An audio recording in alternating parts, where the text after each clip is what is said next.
Welcome to the first video of this school year. I'm experimenting with the music, so if it goes up and down a little bit, that's just me, so you can hear me. I've made a lot of these videos over the summer. Not sure which one I would show first, so you may hear other videos that say welcome to a first video. This is quick, and it just talks about setting up your notebook. If you're watching this, it should be the night of your first class with me. You've come to class, I've gone over what we're going to do in class, I've introduced myself to you, we've introduced ourselves, and now you have this notebook to set up for me. So tonight, we're going to talk about setting up your ISN. I expect this to be done when I see you in class on either Thursday or Friday. You'll always have objectives on the front page or the title slide. My objectives are to demonstrate how to assemble the opening pages of your ISN, and my other objective is to remind you that you need to share the information on these pages and get a parent to sign them for you. The front page is when you open up the hardcover of your notebook. The very first page you see is your cover page or your front page. And I want the information that you can see in the video on there. Grade 8 Language Arts, my name, your name, I'm sorry, I put Mrs. B because it's my notebook.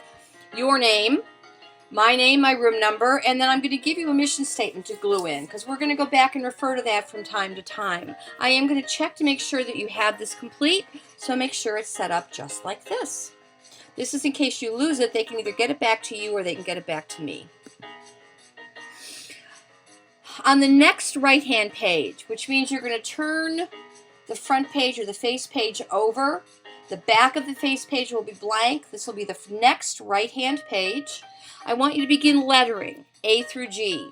So the first page is A, the back of page A will be B, the opposite right-hand page will be C, the back of page C will be D, opposite D will be E, the back of page E will be F, opposite F will be G. Okay?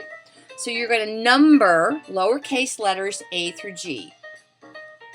Then on page A, I would like you to create a table of contents grid, just like you see. You're going to use the red margin page as one column.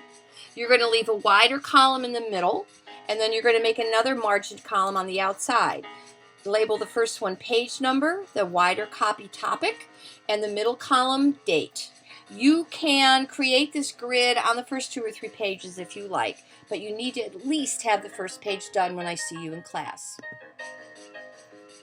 Pages 1 and 2 of your ISN. Now notice I'm going to numbers, not letters. So on the back of page G, that should be a left-hand page when you turn the page. Begin numbering it 1. You can put your numbers wherever you feel like putting your numbers. Upper left-hand corner of the pages, bottom middle. I usually number mine bottom middle, but that's up to you. I want you to number the first pages 1 through 15. Page 1 is a left-hand page, the back of page G. Page 2 is a right-hand page. Page 3 is a left-hand page, the back of page 2, page 4, and so on. On page 1, you're going to receive I'm getting ahead of myself. You're going to receive a packet for homework, and in that packet are the pages that you need to glue into your notebook tonight. On page 1, find the full page handout, Grade 8 Language Arts information. Fold the page in half and glue it down. Put glue on the back of the right-hand side of the handout so that when you open the flap, it opens out from the middle. You're going to glue Grade 8 Language Arts information on page 1. On page 2, you're going to glue the half-page handout, Learning Goals 2013-14. These are the goals that will guide all of the work we're doing this year. So if you wonder why we're doing something, you should be able to refer back to the goals. So that's 1 and 2. 1 is the left-hand page, the back of page G. 2 is the page opposite. When that's done, turn the page. The back of page 2 is page 3. On page 3, glue in the half-page handout grading policies. Make sure you show this to your parents and get it signed. On page 4, glue in the half-page handout absent and late work procedures. This also needs to be signed for homework. Page 5 is another half-page handout. It's my class library procedures. Page 5 should be a left-hand page. These procedures also need to be signed. No one is going to be allowed to check books out of my library until you get these first 4 pages signed by a parent. Finishing up, make sure you add what you've glued in to your table of contents on the front of the notebook. Make sure that you've read all the handouts and made notes of any questions you might have to ask in class tomorrow. And make sure that you've gotten signatures on all the pages that require them. I will be checking for this first thing next class. This is the first video for me, and so you're going to see this little reminder at the end of most of my videos, at least for the first month or so.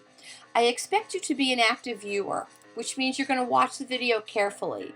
You're not going to be taking notes tonight, but you will be following my directions, and I expect them to be followed exactly as they're given. So that means you can pause this video, you can rewind it if you need to rewind it, you can review it as much as you need to until you know exactly what the video is telling you to do. Much of our homework this year is going to be you watching videos, taking notes, creating a summary, and a question to class. And we'll talk more about this in class. But this homework video is an important part of being a member of a flipped classroom. And I may have mentioned it in class to you today. And if not, I will talk about it in class when I see you tomorrow. But basically what a flipped classroom means is you watch most of the lecturing on video at home. You take your notes at your own pace at home, and then that way, what we actually have to do in class is the work of the readers and writers, and I get more time to work with you one-on-one. We actually get to read and write in class, not just sit and take notes. Another really good thing about being in a flipped classroom is that I promise to limit my videos to 15 minutes or less, always. So I don't think you've ever had a teacher who promised that you won't ever have to sit through more than 15 minutes of notes. And that's a promise I make. So watch the video, get your notebooks organized and ready to go, and I will see you in school tomorrow.